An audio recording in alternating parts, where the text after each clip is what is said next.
Welcome. Welcome to the Hastings-on-Hudson Union Free School District Board of Trustees Candidate Forum. Tonight, the League of Women Voters of the River Towns and the Hastings School District Parent Teacher Students Association are delighted to be hosting this event for all of you this evening. I am Kathy Meany, Chair of Voter Services for the River Towns League, and also your host for this evening. In tonight's candidate forum, you will have the opportunity to listen to the candidates' views about significant issues here in our community and to help you make your decisions. We will also review important information about the June 9th election that's coming up and the June 23rd primary election.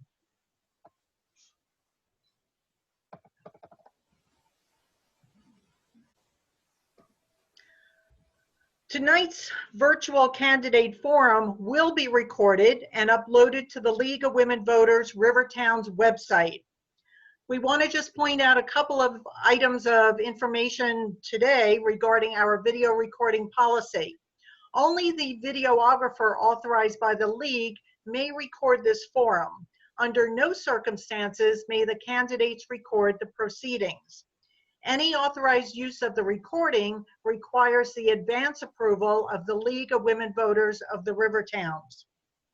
Only licensed media, including TV, radio, and newspapers, are entitled by FCC regulations to air portions of this recording. Anyone else who broadcasts or streams this recording must do so in its entirety. This is to ensure that the content of the forum is not manipulated in any way to create false or misleading impressions of any candidate. The League of Women Voters was officially founded in Chicago in 1920, just 6 months before the 19th Amendment was ratified and women won the right to vote. Since 1920, the League has encouraged informed participation in government through a better understanding of public policy issues through education and advocacy. The League works to register and provide voters with election information through voter guides, candidate forums, and debates. The League does not support or oppose candidates or political parties, and membership is open to anyone 16 years of age or older. And finally, the League of Women Voters is not for women only. The candidates that are running for the Board of Trustees, Hastings-on-Hudson Union Free School District are as follows: Jeremy Galland, Nina Siegel-Kennedy, Donna Luparlo, Darren McDermott, Joanne Pedro Scardino, Doug Sundheim, and Jessica Woodhouse. Our moderator this evening is Susan Palos, and Susan is here to facilitate a process with you, the voters, and the candidates. Susan lives in Katona and not in this district. And the evening's timekeeper for the event is Shar Weigel. The dates that you need to keep in mind are as following. Since last Friday, absentee ballots were mailed to all Hastings registered voters. If you did not receive your ballot by this Thursday, the 28th, please call the district clerk at 478-6206, or you can email Janine Genauer. The budget newsletter was also posted to the district website and should also be mailed this week to all residents.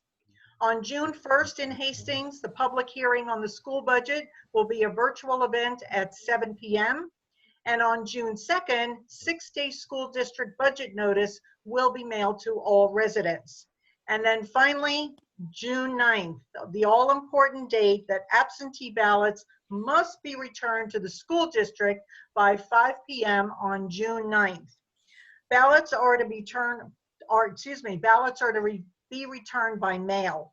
However, the Board of Education has decided to also allow a drop box the day of the vote on June 9th, which will be located at the main door of the high school. Keep in mind other important election dates that are soon upon us. We have the Democratic presidential, congressional, state, and local primaries on June 23rd. Early voting will take place June 13th through the 21st. Now, May 29th is the last day to register in person or to postmark your voter registration form. And then new information is that all registered voters in New York State will automatically receive an absentee ballot application due to COVID-19. June 22nd is the last day to apply in person at the Board of Elections or to postmark your absentee ballot. And then finally, June 23rd is the last day to deliver your actual absentee ballot in person at the Board of Elections, or make sure it's mailed in by that time. And then finally, our presidential and congressional, state, and local general election is November 3rd. Early voting takes place October 24th through November 1st, and October 9th is the last day to register to vote in person or to postmark your form. One final note is, election rules differ state by state and sometimes change from year to year. By using vote411.org, you can confirm your polling location, check if an ID is required, and see what your personal ballot will look like. Confirming this information before heading to the polls or before completing your absentee ballot saves you time and helps you make more informed decisions. So with that, let's get started. Susan, I'm going to turn the forum over to you. Thank you so much. We will first have opening statements in the order of lots that have been drawn before the program. The reverse order will be used for the closing statements. The allotted time for opening and closing statements will be 1 minute. Tonight's candidates in order by lot are Donna Liparulo, Joanne Pedro Scardino, Jeremy Galland, Nina Siegel Kennedy, Jessica Woodhouse, Doug Suntime, and Darren McDermott. Please note that Sean Hayes has withdrawn and is no longer a candidate. Opening statements will be followed by a question and response period asked in rotating order. Each candidate will have 1 minute to respond. Each candidate is permitted only one rebuttal of 30 seconds during this event. Our timekeeper will use a 15-second warning and stop paddle for the opening and closing statements, as well as the responses. The only restrictions on candidate statements and answers are respect and civility. I reserve the authority to pause the proceedings to enforce the ground rules and the format. We will hear opening statements first from Donna Liparulo. Thank you, Susan. Do you want someone with solid business experience who is fully vested in preparing our students for the future? If so, vote Liparulo for Board of Education. Our family moved to Hastings 3 years ago, mainly because of the wonderful school district. We received a warm welcome and quickly grew to love this community. Now I want to be a part of shaping the decisions that will impact the future success of our students. I bring to the table 13 years of business experience from JPMorgan Chase, specifically in business management and operations. My platform has 3 components: future-focused education, fiscal responsibility, and community engagement. But moreover, and especially during these challenging times, I will bring a collaborative spirit, energy, and an open mind to help stretch our budget dollars and bring creative learning solutions to our schools. Thank you. Joanne Pedro Scardino. Good evening. Thank you so much to the League of Women Voters, the PTSA, and SEPTA, and all of the amazing candidates that I'm here with this evening for hosting and talking with everyone. My name is Joanne Pedro Scardino, and I've lived in Hastings for 12 years. My family and I moved here just for this close-knit community, and my 3 sons are in each of the schools, Vincent, Frankie, and Rocco. So I have 2 in the high school and 1 in the elementary, and we've been through the entire school system from starting in kindergarten to now. And I truly love our community and want to do everything I can to possibly support our students and our administration and our teachers and all of the community members. I think that my experience as a public school teacher, day in and day out in the classroom, puts me in a unique position to understand the position that our schools are facing and the challenges that we are. And I hope to work as a team member with all of you. Thank you. Jeremy Galland. Thank you. I would bring a unique set of skills and experiences that would be helpful and much needed to our school board. I currently work as a middle school math teacher in the Yonkers School District. Prior to switching careers into education, I ran my own financial company on the New York Board of Trade. Our school board members and candidates tend to come from a narrow slice of the business industry. We end up with various smart, dedicated volunteers who struggle to grasp how insanely different the education industry is. As a teacher, I can bring the perspective and knowledge of someone who knows this industry better. The players inside our school district are entrenched and difficult to motivate. Change occurs slowly with tenured teachers and administrators, but missing those rare opportunities are costly. My background is needed in order to create a more diverse school board. Thank you. Thank you. Nina Siegel Kennedy. Thank you. My family has lived in Hastings for 12 years, moving here in large part because of our schools. And I've been very active in activities around the school community since I arrived, in theater and arts programs as former co-president of SEPTA and the Diversity, Social and Emotional Learning Committee. I have twins in 9th grade and a daughter who graduated high school in 2017. And as a parent of teens, I feel like my deep familiarity with FMS in the high school would complement the current experience on the board. My activism in all three schools, combined with my professional background in higher education, leadership development, and multiculturalism, allow me to hit the ground running, I think at a time of unprecedented budget challenges and interrupted instruction that demand a creative child-centered approach. I believe it's important for the board to support our superintendent while holding a high standard of accountability, a strong commitment to diversity and inclusion, professional development, and ensure a commitment to the arts, psychosocial, and well-being of our kids. Thank you. Thank you. Jessica Woodhouse. Thank you. I'm very happy to be here today, and I appreciate everyone joining or watching this recorded. I'm running for school board because I am really heartened by the progress I've seen in the school district in the 7 years that I've lived here. I have 2 kids, a rising 5th grader and a rising 7th grader. And I want to see the progress that has happened over the past 7 years cemented and continue. Things that I can bring to the position include a very clear and direct communication style, management of divergent views and consensus building in general, reasoned and thoughtful decision-making, which I attribute to my training as an attorney. And then finally, fluency in finance and accounting. Thank you. Thank you. Doug Sondheim.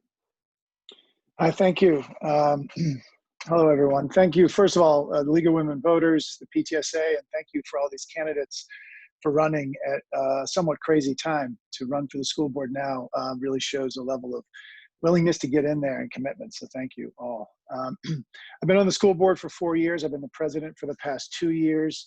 I think we've made a lot of great progress, but like all school districts, you want to continue to keep that going and make more. I think we're in a challenging financial situation right now, and so how we really balance in Hastings a commitment to the type of education that this community wants and needs and is expected with real fiscal responsibility. It was a challenge this year, tremendous challenge, will remain a challenge, and balancing those will be critical.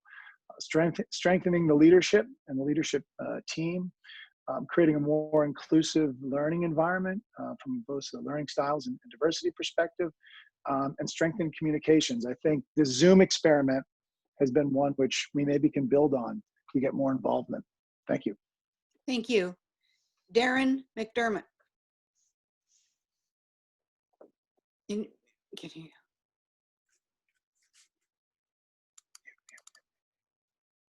Sorry, I had my Post-it note up and everything. It's great to see so many people logged into this forum, and I wish I could talk to you all in person. And it's great to see so many capable people running for the board. I see this as a real, a level engagement as a very positive sign for our district. My wife Julie and I have lived in Hastings for 13 years with our two daughters who have come up through the school district and are now in the high school. And we've loved our time in the district and as being part of the school community. I'm not an education expert, though I've been learning a ton over the past month.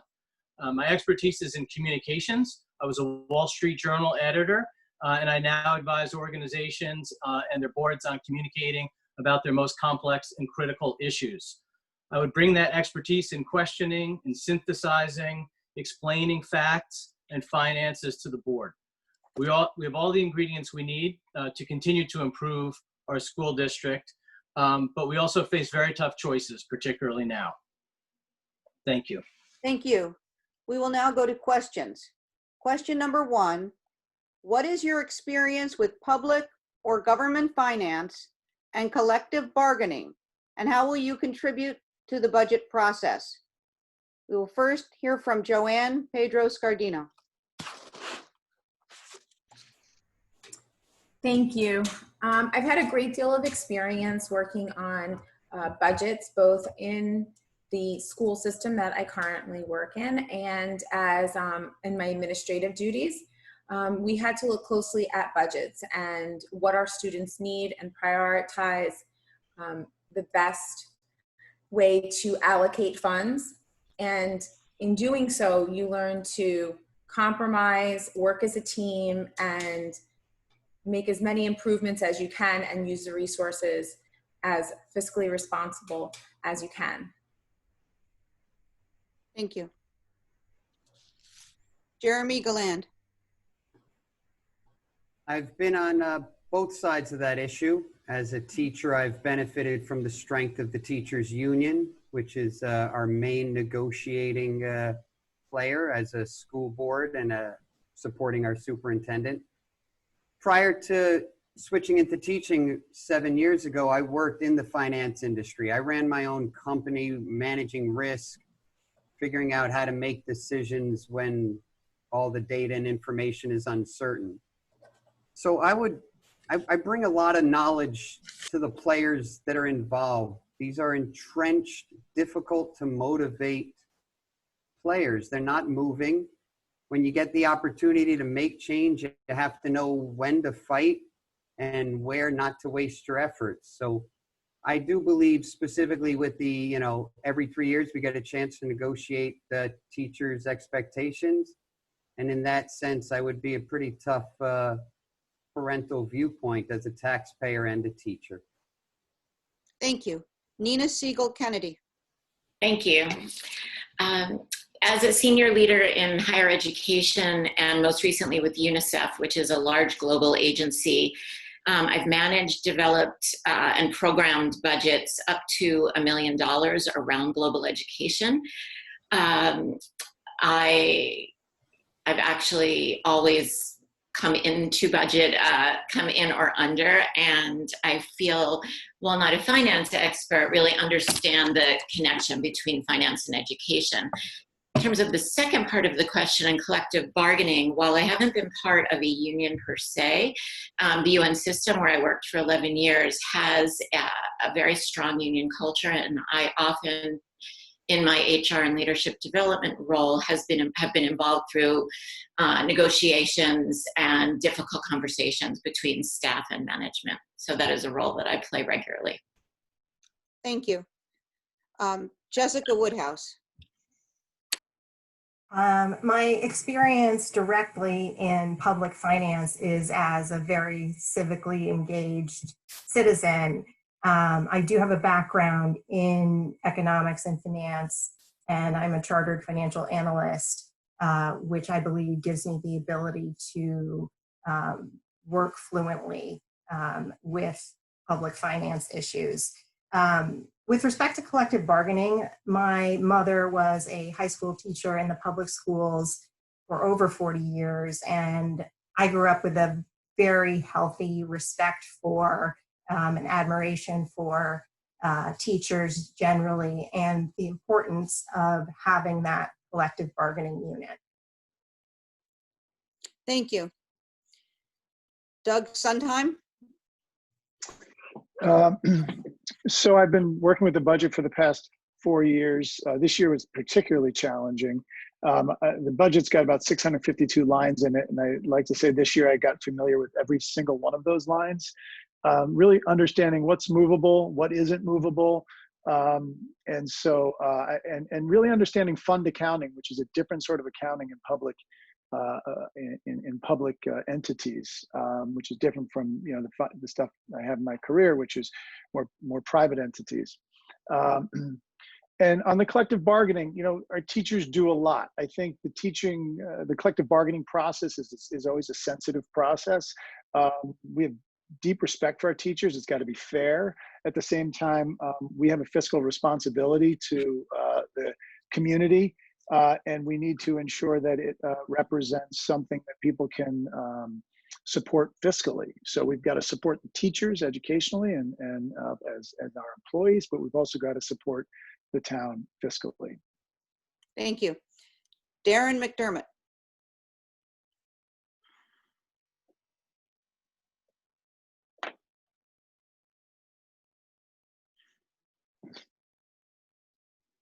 Darren, you don't.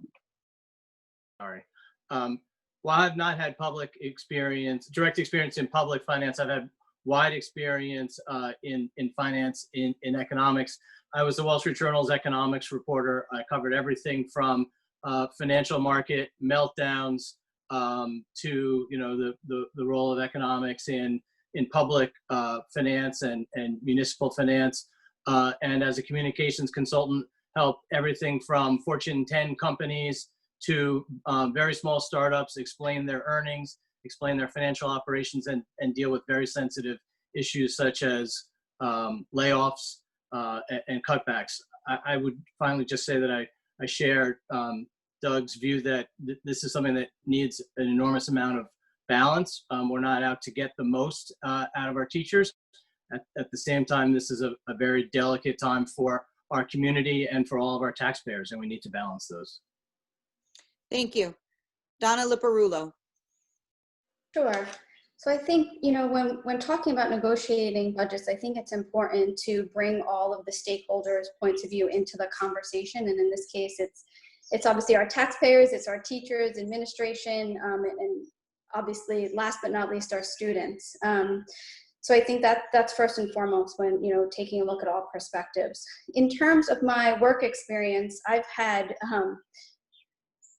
long experience in the last several years of dealing with not only flat budgets year over year and trying to get creative on how to allocate that flat budget, and in a learning space where frankly you often have to substantiate and influence, still maintaining that flat budget and actually not taking reductions to that budget. And so I think, with everybody else, I've had, particularly in this year as well, to be able to not only influence, but take all perspectives and get creative in how you're allocating your budget dollars. Thank you. Does anyone have a 30-second rebuttal at this time? Okay. Question 2. Considering the ways in which the people in our school district and in the school system have been financially affected by COVID-19, what do you see as your main priorities, and how will this affect your planning for the budget year 2021-2022? Please include your thoughts on freezing salaries. The first person we'll hear from is Jeremy Galland.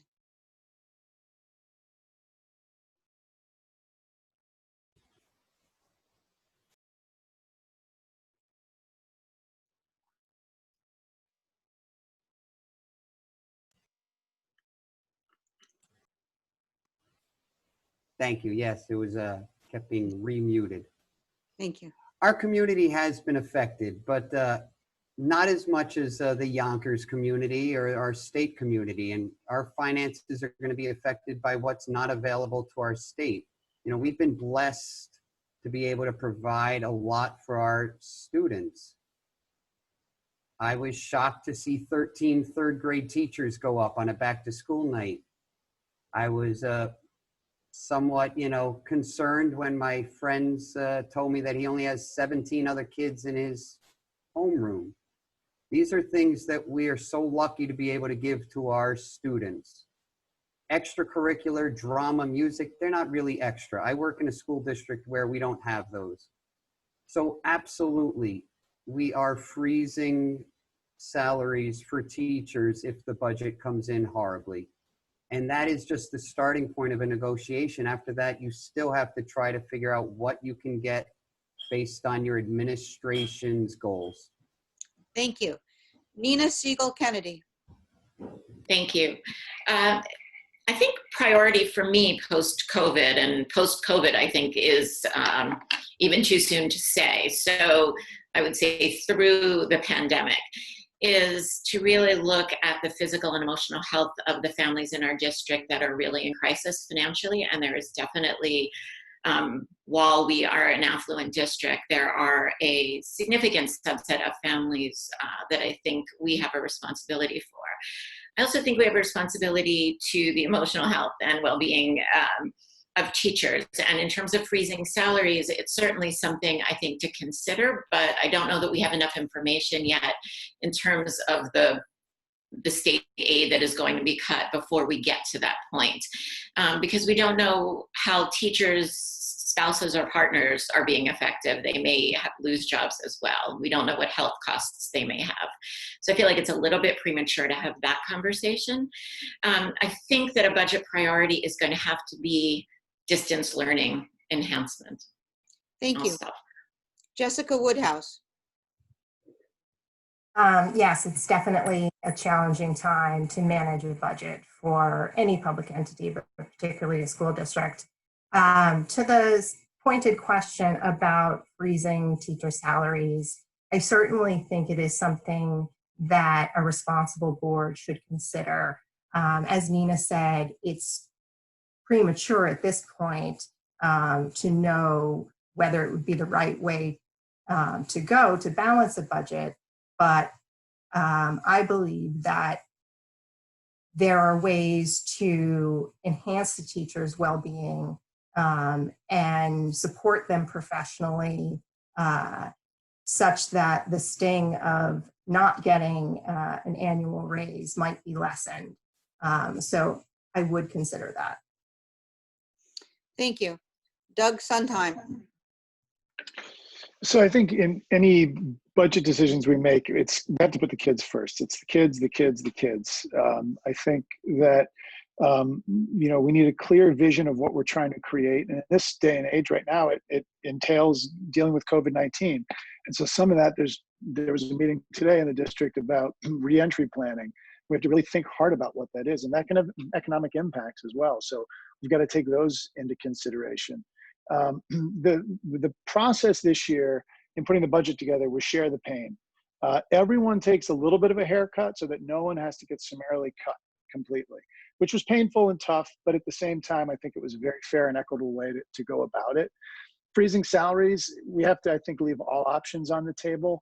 But I think the teachers are going to want to know that they are sharing the pain and everyone is sharing the pain. And that's going to be a really critical set of conversations and considerations if and when we come to that, that sort of decision. Thank you. Darren McDermott. Look, I think people made a lot of sensible comments here. I don't think there are any easy answers at all. I was impressed with the board's deliberations through these last rounds of cuts, and I watched them all either live or the video.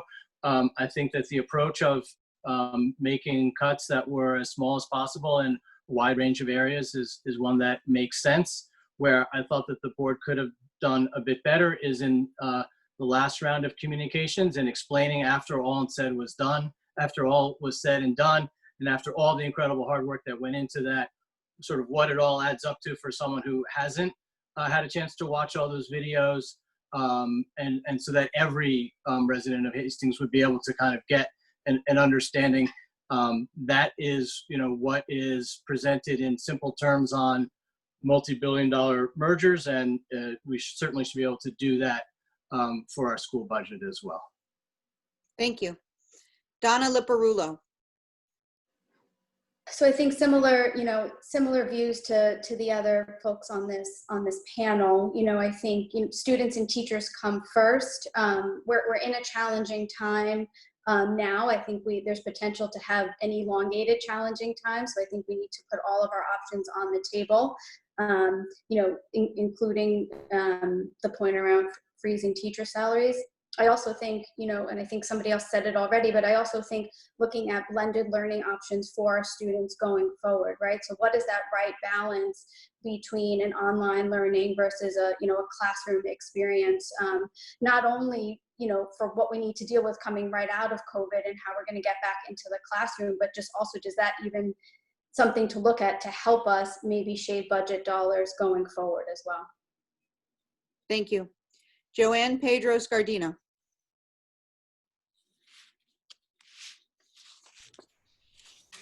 I agree with some of the sentiments that the other candidates mentioned regarding being financially, considering the financial effect that this COVID situation has created for all of our community members, and particularly our teachers and our students. For me, the kids are the most important priority. And secondly, are our teachers. They are the ones working with our students and taking care of their academic, their emotional, and their social needs. And I think that would be a big consideration. And I think that there are other ways that we could possibly very creatively address the budget and allocate funds in different ways. Some things like facilitators and outside resources that we bring in might be something to consider to take from one part of the budget and put towards our teachers, so that our teachers know that we value them in every way. Thank you. Does anyone have a 30-second rebuttal to anything that's been said? All right, thank you. The third question is, what is the best way to address differences of opinion on the board or between the board and the administration? Nina Siegel Kennedy, first. Thank you. Well, in my professional role, this is what I spend much of my day job doing, working with leadership team coaching. And I believe, actually, that's an expertise I think I could bring. There have definitely been some very challenging differences of opinion on our board that we know largely, I think, have dissipated this year. And definitely in the future, imagine that we will have difficult conversations to have. My thought would be that there needs to be a conversation on this new board on norms of engagement. How are we going to make decisions? What do we value?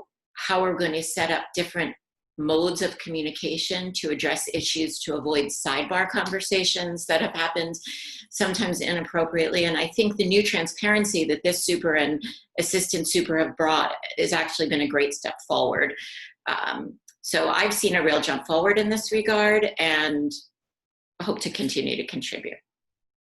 Thank you. Jessica Woodhouse. Thank you.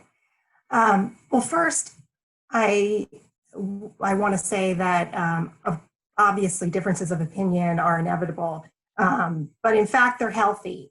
And I think our board needs that. What it comes down to then is how we manage those differences of opinion so that we can create progress out of the conversation rather than just arguments or stalemates. And I think you need people in the room who look at the issues, the divisive issue from all perspectives, that question everything respectfully, and that accept that there may be ambiguity in the issue. And I think that I am that type of presence, and I can help bring divergent views together. Thank you. Doug Sondheim. I think the key is listening to each other. I think outside of board meetings, the board needs to engage with each other and just hear differences of opinion. I think something this year we've done very well is bring those differences of opinion to the board meetings. I think what's really hard is for the community members in the town to really understand different points of view. And I really tried, as I facilitated meetings this year, to make sure that everyone got equal time to have a voice, that every opinion was shared, to really help the different board members understand each other's point of view, but also help the community understand the variety of viewpoints on the board. And the same thing, I would say, the second part of the question was with regard to the administration. I've had tough conversations with a lot of administrators, supers. I think a good board of education is challenging the super, and the super is challenging the board of education. And I think through that kind of collaborative, but sometimes challenging dialogue is when some of the best solutions arise. Thank you. Darren McDermott. Yeah, I think managing differences of opinion comes down to really communications and consensus, and driving for consensus. And the thing that you have to have, an appetite for in order to reach a consensus is a willingness to compromise. And people who are not willing to compromise are not going to be able to find a common ground across their differences of opinion. I will say that's the mode that I am coming in at, would be coming in as a consensus builder. I'm not bringing any particular agenda to this board or to this process. And by matter of profession, I work at a firm which has got 50 partners across the US, and we operate completely by consensus. I happen to be on the US Operating Committee. That is not a body that can force really anyone to do anything, and my days are spent, when I'm not working with clients, working with my other partners, understanding their needs, and working towards consensus with them. Thank you. Donna Liparulo. So I think, when you get any group of people together with a strong passion, in this case, for our students and our school district at large, I think there will always be, strong opinions. I think one of the ways to represent and give merit to those strong opinions is a couple of things. I think one is to start from a place of trust, right? Building that relationship not only amongst the board members, but also building it with the administration and the teachers, and assuming positive intent. Everyone on the board is serving, and the administration is serving for the students, right? And for the benefit of the school district. So really just assuming that positive intent and being able to listen objectively to ideas brought to the table. In my experience, I manage a small team, but I have many stakeholders as well that come into it. So it's really giving everyone space to voice their opinion, but then coming together with a consensus on how we're going to move forward. And once that decision is made, everyone kind of comes together and moves forward with that decision. Thank you. Joanne Pedro-Scardino.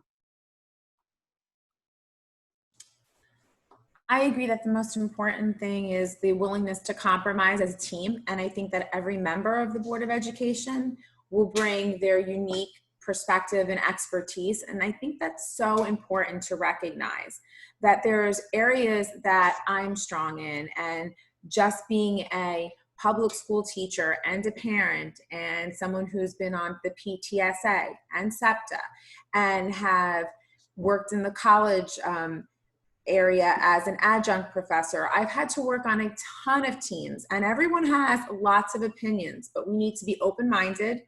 We need to be able to compromise, and we need sometimes to defer to somebody else who has an expertise in that area, because we can't possibly know everything. And what I would bring to the board is my ability to work as a team member, and my ability to be open-minded, and also to use my areas of expertise in the school setting every single day for over 20 years to help our board make decisions. Thank you. Jeremy Galan. It's an interesting idea that obviously we've all experienced in various settings. How do we deal with differences of opinions on a board? We take votes. 4-3 ends up winning the vote. How do we deal with people getting excluded? We have elections every year. We have a chance at turnover. But the risk of making those fights is that you lose the voices of the 3 people that aren't being heard. So it's not just differences of opinion. We're desperately trying to get all 7 members to bring their skills and personal experiences. On a personal note, it's just temperament. It's not just listening, it's the ability to understand. But I really feel that differences of opinion, they more show that we're having the wrong fights. There's only one doctor in our administration, and it's our superintendent. Our job is to find ways to support her, sometimes lead, sometimes take the criticism from our community when we make the tough choices.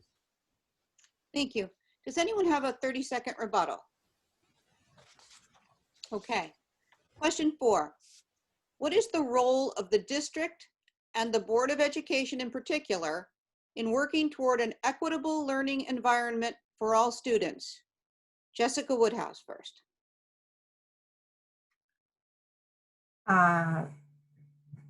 The district and the Board of Education in particular have a very important and large role to play in terms of creating an environment of inclusion so that all learners are able to learn to their highest potential. We've had challenges in this district with respect to providing all kids what they need. And I'm heartened to see that the board has begun to make progress in terms of overcoming those challenges. And I think that our board's work over the past several years really exemplifies what a Board of Education's role is in terms of inclusion and diversity. Thank you. Doug Sondheim. I think it's critical. The board's role is not one to decide specifics on how something gets rolled out, but it is the job of the board to set a vision for what we want. And we have, over the last couple of years, not only conceptually talked about it, but we've put dollars there. We've allocated dollars to Janice Mateo Toledo to be our diversity coordinator, who this year is really laying the groundwork for the New York State Culturally Responsive Sustaining Education Framework, which focuses on creating a welcoming environment and really rigorous standards for not only creating awareness around a lot of these important cultural and diversity topics, but really integrating them into the learning environment. And that's where the rubber meets the road in education, where it's not an add-on discussion or a presentation, but it's integrated into day-to-day learning. And I'm proud to say that we've really started to make some of those investments and look forward to the work in the years ahead. Thank you. Darren McDermott. Yeah, of course, the board has a critical role to play in ensuring that every student leaves their education, ready to engage in the world and be a lifelong learner, and to move forward, with the maximum of their potential and their interest. And that includes not just pure academics, but also things like empathy, creativity, self-awareness, emotional stability. And these are all absolutely critical. And I don't think that there's a cookie cutter approach that is going to work. In fact, areas where we need to continue to invest are to enable more personalized programs for students, so that they're moving forward along all of those different criteria at their own particular pace. Thank you. Donna Liparulo. So I think one of the things that impressed me the most when I came to this school district was the emphasis on inclusion for all students that I saw in the school district, and particularly in Hillside, which is where we entered first with our 2 girls. I think we saw it, in the classroom, but then I was also very impressed with the introduction of the second step and the social emotional that the school is putting forward. I think there's definitely still more work to do, not only on making sure we're providing the right services to all of our students, but also just making sure that in the curriculum that we introduce in the classroom, that students really feel that they can bring their whole selves to the school, right? So no matter who you are, where you come from, what cultural background or educational challenges you may face, you feel like when you enter that school, you feel supported and are able to excel. Thank you. Joanne Pedro Scardino. Thank you. First, I'd like to say that I think that the role of the Board of Education and the district administration is really for the equity of the children and for creating the most wonderful learning environment possible where all of their needs are being met. And we have to consider all of those needs, whether they're general education students or special education students, and that's something that's near and dear to my heart. The children go to school, and we have to make sure that they have equitable access to all the programs that they would need to thrive academically, socially, and emotionally regarding whatever their need is. And it's something that we have to keep in the forefront. And I think sometimes when we're considering things, that may fall to the side because there's so many decisions to be made. So as a board and as a district, the most important thing is to always keep in mind what the children need, what programs and opportunities do we need to provide them to make them grow and learn the most. Thank you. Jeremy Galland. Equitable learning environment is the most challenging phrase in education. I think we all know in Hastings specifically, we've been sued and our school district lost for not providing enough for our many SEPTA families. And it goes beyond just our special education families with an IEP plan or a 504 plan. We have a lot of students who aren't diagnosed, but we're still looking to create that environment.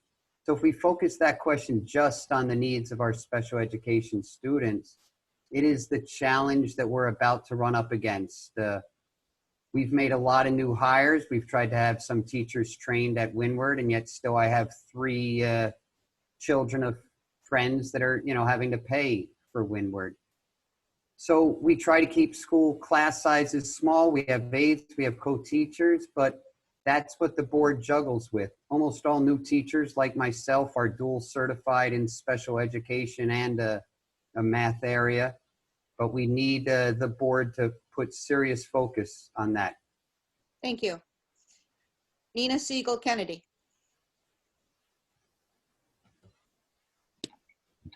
Thank you. Well, for anyone who knows me knows that it's going to be hard for me to limit this to 1 minute because equitable learning environment around diversity and inclusion has been a passion of mine, both in terms of my career, but also my activism in the district. And I've made many public statements about this over the 8 years that I've attended Board of Ed meetings. And in my 5 years on the SEPTA board, and as well as consultant work to United Negro College Fund, working with students of color. So in terms of I believe it's the BOE's responsibility to support the superintendent's vision when there is one, and I believe right now we have one. In the past, I think that's been questionable. I also think it's the board's responsibility to challenge when there's resistance in the community. And the audit from 3 years ago and the recent FMS program review shows that we're behind nationally and in terms of Westchester. So this is an area I feel the board should pay attention to. Thank you. Does anyone have a 30-second rebuttal? Okay. Question 5. What is your projection or hope for the future with regard to the projects approved in the bond resolution? Doug Sondheim. Well, the board just had a meeting about this on May 18th. I'll share, my opinion, which I shared at that board meeting, which is we did a bond vote, which was voted almost super majority. I think 58% of the community felt it was the right choice, which is a big number. We had a capital reserve vote, which passed by 7 votes. I think we shouldn't touch the capital reserve money right now, but we should figure out how to deliver a lot that was in that budget, but scale it back. So I think what we need to do, we have to do the infrastructure projects. That's roofs, boilers, pointing, things of that nature. I think we have to look really closely at the renovation projects. That's the music suite, and that's the auditorium at FMS, and it's the addition at Hillside, and understand how do we build something for now that we can reduce the cost for, at the same time puts us in a good position to potentially invest later. And so thinking through those things, right now we're getting in bids that are way below market. Interest rates are very low. So it is an optimal potential time to invest. Thank you. Darren McDermott. Yeah, I mean, it's obviously a very tricky and unfortunate, sequencing, and that the vote took place in the beginning of the year, and COVID and the current economic circumstances certainly were not, foreseeable from that point, and the support for the core infrastructure projects, the bond supporting the core infrastructure projects were well supported, as Doug said, and I think the case for those was made clearly, and some of that work absolutely needs to take place as a matter of maintenance and safety. The issue of space being limited at Hillside, although my children are out of Hillside, seems very real, both for the educational enrichment of the students who are there, and to continue to have a district that attracts people to our community with excellent schools, and that does include school facilities. The capital reserve money, I agree, needs to be looked at very carefully, and perhaps there's a way to go a little bit more slowly on that. Thank you. Donna Liparulo. So I think the community voted on the bond that is going to go to not only the infrastructure and renovations across all the schools, but then also going to the build out of Hillside. I think, to some of the economic points, I think COVID has granted us very low interest rates at this point, and the ability to borrow of that. I also, the need in these schools is not going away. So if we are able to continue and move forward, I think that is the best decision. And just tying it back also to the question prior, just around making sure that we're able to provide all of the services needed to our students.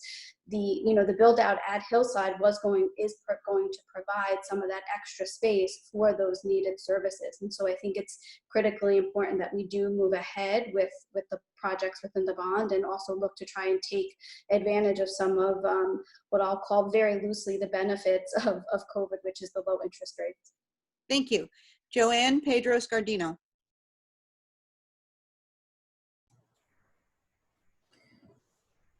I agree with many of you that the lower interest rates is a good time for us to take and capitalize almost off of COVID, if we would say it in that way, to help our schools.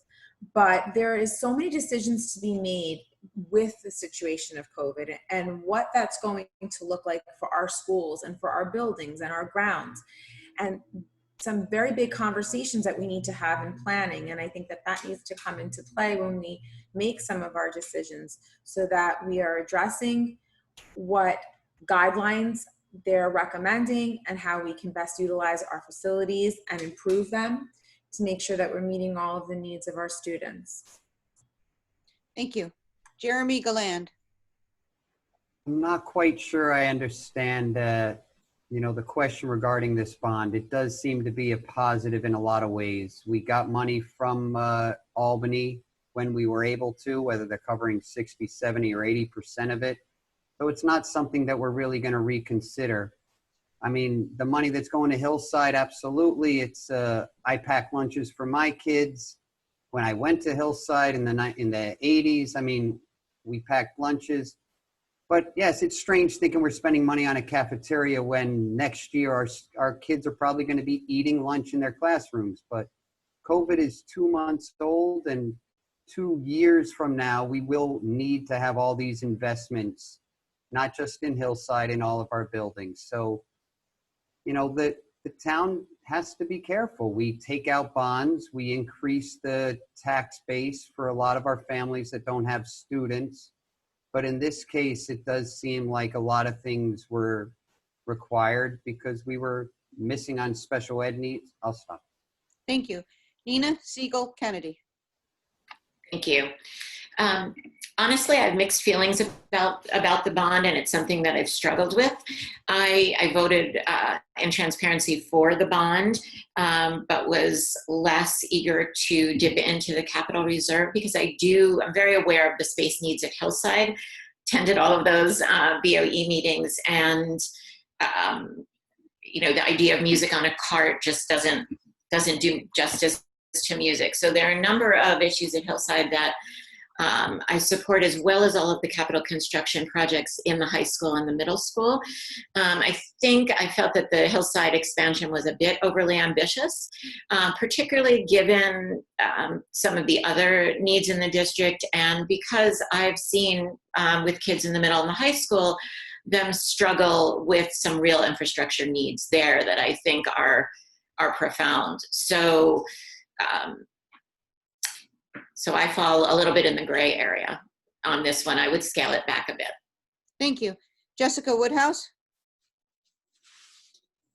I supported the bond, and I also supported the measure to allow the district to dip into the capital reserve funds for the projects that we're talking about. The world has changed since those votes took place.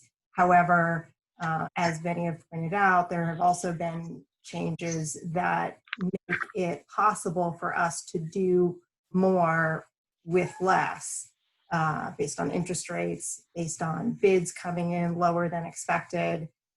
So I would not rule out using some of the capital reserves in order to get the best building improvements that we can get at this time, certainly the infrastructure projects.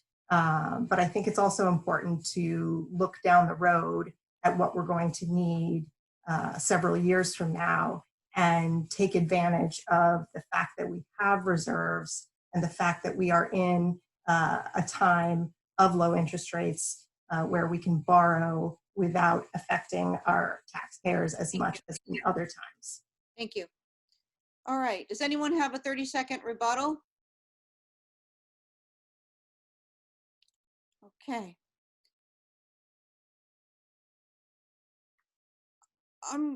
The district has had some challenges and some successes in education around race, tolerance, inclusion, and diversity.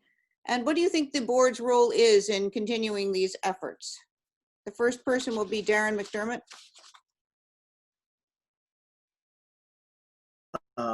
That's certainly true. I think that the board's role is absolutely critical. It's also important that the board understand where its role starts and where it stops. So I think it is one of bringing the right people in, and obviously that starts with the superintendent, and fostering an environment that is inclusive, and considering and supporting funding where extra work is required. And I think the decision to hire a diversity consultant was absolutely critical, and one that I certainly support. I'll leave it there. Thank you. Donna Liparulo. So I do think this is a critical topic for the board to try and, you know, support the administration, support the superintendent in ensuring we're, you know, have diversity and inclusion at the forefront in our curriculum, but also making sure that our teachers have the right development and growth opportunities, and making sure that we're bringing them the right education around this topic and development opportunities around this topic. So when they're in front of, you know, all of our students across all three schools, that they're, you know, they feel equipped not only to speak about it in the way in their curriculum, but also be able to support students and address concerns that students bring to them about this topic. So I think it's really a balance of having support for our teachers' development around diversity and inclusion, and supporting the superintendent, and then also finding ways for the board to increase, ideas of how to further it in the classroom. Thank you. Joanne Pedro-Scardino.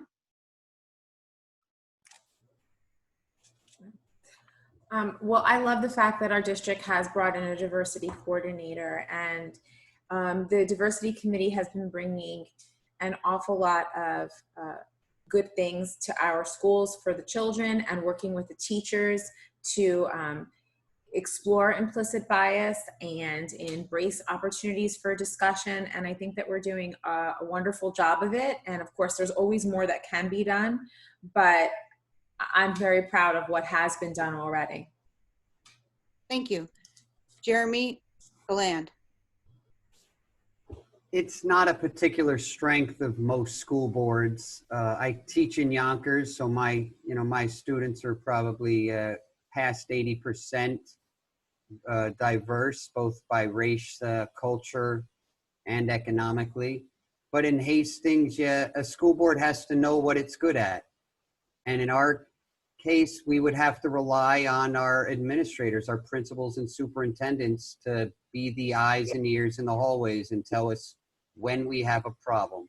The school board's job is to listen to the community and make constant efforts to improve wherever our schools are weak.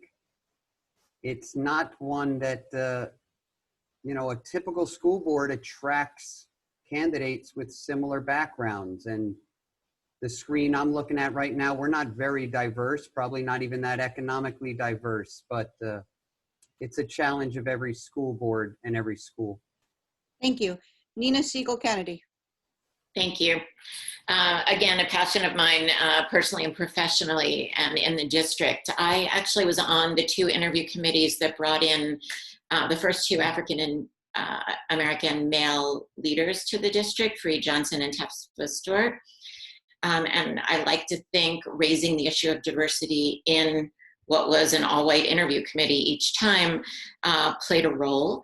We have our first, not only our first female superintendent, but our first female superintendent of color, something that to me personally is very motivating to join the board and to support her efforts to diversify. And I think there's been an increased emphasis and awareness, also in largely due to parent advocacy. I do think 20% of our students identify of color, but our faculty doesn't really align. And as was just pointed out, these are often not families at the PTSA or SEPTA meetings, and we need to do a different sort of outreach. Thank you. Jessica Woodhouse. So the role of the district and the Board of Education with respect to issues of race and tolerance and diversity, I believe, is to set the tone and support the administration in terms of prioritizing that. And I think that we've done that, as several have mentioned, in terms of creating the position for diversity coordinator. We have an incredible community of volunteers who've worked on the diversity committee. The role of the board is to continue to prioritize that. And when it comes to the issues involving race and diversity that that create tension, I think that the most important thing that the board can do is assume positive intent while examining an issue closely. Thank you. Doug Sondheim. I think the role of the board is to have a vision for what the district could and should look like, with more inclusion, more diversity, more tolerance, and support, even more importantly. Beyond that, we've done some great things. The Race Matters Committee has been going for a number of years now. Courageous Conversations has gotten written up as a groundbreaking course, a multicultural book fair. We bring in speakers to build awareness, and I think the next step is to continue to build on that, is to really help professionally develop teachers so that it's not an awareness-based growth, but it's really growing the curriculum, growing the learning, as several people have mentioned. To integrate this thinking into actual courses and curriculum is critical. And then on the recruiting side, we've got to get better at that. The past 3 years, we've been a part of the diversity recruitment fair. We've got to keep doing that. We've got to stick with that commitment to bring people in. Thank you. Does anyone have a 30-second rebuttal? Okay. Question 7. If distance learning needs to be continued in the fall or resumed at some point next year, how would you change or improve it? Donna Liparulo. So I think, I made a point earlier just about the blended learning option when we were talking about the budgets. I do think, going forward, most of our students have gotten at least somewhat comfortable with the online virtual platform. I can't say my girls have loved it. So I do think there's some, opportunities for improvement if this is something that we are looking to sustain more long-term, or at least be a portion of their learning long-term.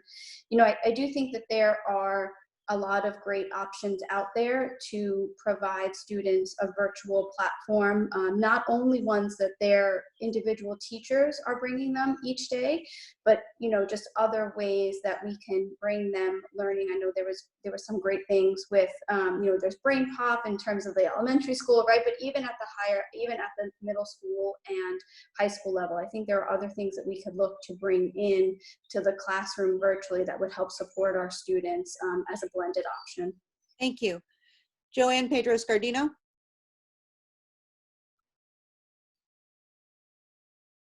Is it unmuted? Okay. Well, first and foremost, I have to say that I think that our Hastings teachers have done an amazing job with digital learning and remote learning. It is incredibly difficult to do, to maintain student interest and to really engage them. And I'm doing it every single day at home. And as a Yonkers public school teacher for over 20 years, our system of engaging our children is very different than Hastings. And so I first have to applaud our teachers. Secondly, I think it's really hard for our students, and they're managing a lot. And digital learning is something that we're going to have to talk about, but we also are going to have to figure out what's going to be the best way to address children's needs and their learning style. And some kids work very well with computers, and others need that direct instruction. It's all about individual student learning. So these are some real big conversations we have to have, and it's going to be a very big part of the boards. Thank you. Jeremy Galland. Yes, I have to agree with Joanne. I'm also doing distance teaching from Hastings to a very different student base, and it is not easy, and our Hastings teachers are doing it better than I am. So in some ways, we've been lucky. But overall, I think we need to keep it in perspective. We have about 2 months of experience with COVID. By the time school starts up next year, we'll have 5 months. And I really don't think we are going to be doing a lot of distance learning. Our community is not breaking, but other communities are breaking. It's not something that's going to continue in New Rochelle or in Yonkers. Our families are not able to do this. If we did have to do a 1 month closing here or an extended learning, I think the biggest thing I would like to change, I think not mandatory, but we really need to try to get students to meet in small groups. We have the space, we have the fields, we have the school district. I would like to see more classes held outside with the actual teacher there as much as will be legally possible. Nina Siegel Kennedy. Thank you. First, I have a lot of empathy for our teachers who I know were thrown into the same frenzy that we all were with no warning and managing their own lives and families. That said, I think my family's reality, which I believe mirrors a lot in the district, is that instruction's been inconsistent. 2 things I've noticed in particular are, one is, in fact, the inconsistency. Some teachers are using video chat, some live instruction, some posting weekly, some daily, some in the morning, some at night, and I think students are getting overwhelmed with that. And the second is around the issue of solitude. I think except for an occasional partnered project, most work has been done in isolation. And I don't think that's so emotionally healthy for kids. And I think there are enough tools out there, I use them in my work, where we can create smaller peer groups that allow for more creative structured interaction, synchronous and asynchronous. My thought is that this summer we need to collect the best practices, because I have seen many through my kids' education, and help teachers share knowledge in structured ways to raise the bar. Jessica Sorry. Woodhouse? Yes, I would echo.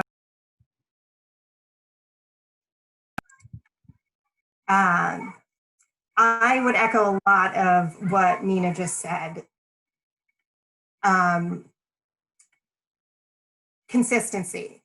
How would I improve distance learning? I would improve it by establishing best practices and minimum standards and consistency across the board, so that students know what to expect, and so that the entire schedule is more comprehensible to the kids. I think that the administration and teachers are doing an excellent job, and those best practices for parents and children's use of Google Classroom is coming together as we speak, due to the hard work of volunteers and of the administration. And I hope that there will be a best practices or standards doc created for educators as well. Thank you. Doug Sondheim. I want to acknowledge, as many have, the teachers. I've noticed tremendous growth and really turning on a dime from a lot of our teachers, and it's deeply appreciated, so thank you. I think also, as some others have said, this idea of seeing other kids is critical. And I think if it's possible, even if we had to have some distance learning, figuring out a hybrid approach where some days you could be in school, some days you could be at home, so you could create more space in the classroom. I think just seeing kids a couple other days a week can have a huge impact. So I think that would be very important. And I think, so for a long time in education, we've heard about the power of project-based learning, how critical it is for integrated learning and development. I think there's a huge opportunity for us to look at opportunities for project-based learning, multidisciplinary ways to work together, so you don't have 7 different classrooms to go into and 7 different task lists to manage. I think that has been very tough for kids as well. So something that's important. Thank you. Darren McDermott. Yeah, I certainly echo the point about consistency. My daughters, and I think it's a mistake in general to extrapolate from one's own family experience when you're talking about education policy or any single families, but I think almost everyone has experienced this. My daughters have had some of their most amazing educational experiences over this past period. They've also had some of their least effective. We've talked a little bit about professional development and the need for professional development. And also, everyone has acknowledged that teachers have put in tremendous effort, and that this is not easy. Well, if it's not easy and there's a prospect that we may be doing it in September, then I think it'd be wise to spend more time this summer working with teachers who need some guidance, who need some time invested in them, to make sure that they're more comfortable with it, because I'm sure they're not enjoying it any more than anyone else is. Thank you. Does anyone have a 30-second rebuttal? Okay. We are going to now have closing statements in reverse order from the opening statements. These will be 1 minute long. We will first hear from Darren McDermott. Well, thank you everyone for joining this forum. Talking about distance learning and distance engaging. I know many of you are spending more time than you would like to on Zoom calls as it is, so thank you for spending this time with us this evening. I'd like to thank our organizers from the League of Women Voters for running this forum so well. You provide such a valuable service every year, and all the more so now. And I'd like to thank my fellow candidates for the commitment to education in Hastings. As a parent and a community member and a taxpayer, there's no more important issue, and I salute all of you. We've covered a lot of ground tonight, and I'll just leave you with one closing thought. I think that we have excellent teachers in Hastings. We have terrific new or relatively new administrators. We have amazing opportunities to improve our schools, but this is also likely to be a challenging year. And the board you elect will have to make some difficult decisions. And I think that I will be able to help address those and communicate on them effectively. Thank you. Thank you. Doug Sondheim. So I want to thank all of the candidates. I deeply appreciate you all running, even if you're not quite sure exactly what you're getting into at this point. I also really want to say thank you to the teachers for everything you've been doing. I really can't stress that enough. I think I ran for the board 4 years ago on a platform of wanting to help do some strategic planning. I don't think I really understood the amount of depth and challenge it takes to really turn and change some things. Some things are good and the society has changed and we just have to change. Some things were broken. We need to change those just because they weren't working. There's a variety of reasons. I think we've gotten to a really good place now. I think we've made a lot of the right moves from a leadership perspective. Hiring Valerie as the super, hiring Melissa as the assistant super. And we've got the beginnings of a clearly articulated K-12 integrated curriculum. And I'd love to be a part of the board to help seeing that through. Thank you. Jessica Woodhouse. Thanks, everyone. It's obvious to me, and I hope it's apparent to those watching, that we have 7 very qualified candidates for Board of Education trustee this year. And I hope you'll consider me for one of the open seats. But much more than that, I hope you will think hard about the importance of continuity in leadership and stability, and that you will support Doug Sondheim for re-election to the board. I say this as someone who does not know Doug very well personally, but as an engaged parent who has observed Doug over the 4 years that he has been on the Board of Education. And I think it's clear his fluency in these issues, and Hastings School District will be better off with Doug on the board. Thank you. Thank you. Nina Siegel Kennedy. Thank you. Gratitude again to all constituencies. I think the closing statement, I'd want to make 3 important points. One, to echo Doug's on stability and forward momentum. We've had 5 superintendents in 9 years and several directors of curriculum that have varied in capacity and frankly commitment. And we now have a strong co-leadership that I feel is critically vital to support. And as they continue to learn about Hastings, I hope to provide strategic oversight while raising the bar in places that have been neglected. Second, removing roadblocks. I think the new board's worked hard to clear the slate of some of the legacy that has hindered prior leaders. And I believe that Dr. Henning Piedmont and Melissa Szymanski's combined experience around a holistic strategic approach to the K-12 curriculum really deserves continued support as a major board priority. And third, the upper grades. I think the curriculum, culture, and socio-emotional landscape in the middle and high school is unique. And I hope that the board can add increased perspective there as we consider what to keep, cut, and enhance. Sorry. Is Jeremy Galand here? Yes. Oh, good. Thank you. Absolutely. If I could speak to, 5 of us right here are not going to win a seat. And as humbling as it was to step forward, I'd like us all, just consider what Laura Berman did. She lost and then ran again, and now she's our vice, president of the board. So please, if we lose, consider continuing. It's only 12 months away. I also believe I'm running for the vacant seat and not trying to unseat Doug. I think leadership is tough to replace, especially at a time like this. But I'm not running because I think our schools are doing well. I'm concerned.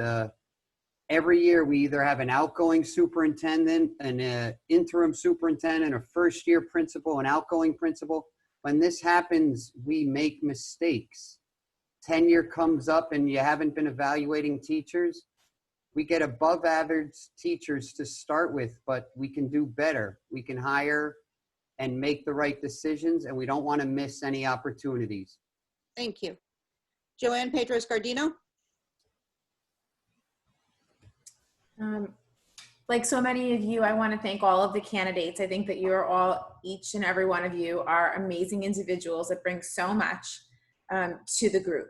And I want to thank our teachers who I think are doing a fabulous job, and our kids who are, especially this year, going through so much and being so resilient in the wake of all of it. What I can say as a community member and as a parent and a teacher is that the experience and expertise I have in education is what I want to bring to the board. And I'm really eager to work with all the board members as a team during these most unprecedented times when we're facing challenges that we have not had to face, and be able to address them so that we have our children and our teachers and our administrators at the forefront. And I think that that is the unique strength that I would bring to the board, and I would love to do so if I earn your support. Thank you. Donna Liparulo? So again, just to echo a big thank you to the League of Women Voters and the PTA for putting this together to showcase all of the great expertise of the candidates that are running for the 2 board seats this year. I'll just echo that I think, you know, the topics that came up tonight in some of the questioning are pieces that the school district in all 3 schools have really started to make some headway on. But I think, you know, the focus should continue to be, you know, giving a rich learning experience to all of our students, you know, and all of their needs, you know, making sure that diversity and inclusion stays forefront, not only, you know, for our students but also who we're bringing in as teachers and administrators. And frankly, you know, managing our tight budgets, you know, this year and going into next year. So I think for that, we need a balance of both educators and business experience on the board. And that's really where I'm looking to hopefully bring my passion and my energy, is bringing that, you know, perspective to the board. Thank you. Thank you. Serving the public in any elected capacity is a noble and laudable calling. Being a candidate takes courage, commitment, and a dedication to the common good. I'd like to thank all of the candidates for their participation this evening. Thank you to the League of Women Voters, the Hastings PTSA, and the community. The forum recording will be posted shortly on the League of Women Voters of the Rivertowns website and available through June 9th. Please remember to vote by absentee ballot. All ballots must be received by 5 p.m. on June 9th. Thank you. Thank you. Thank you. Thank you, guys. Thanks, everyone. Thank you. Thank you.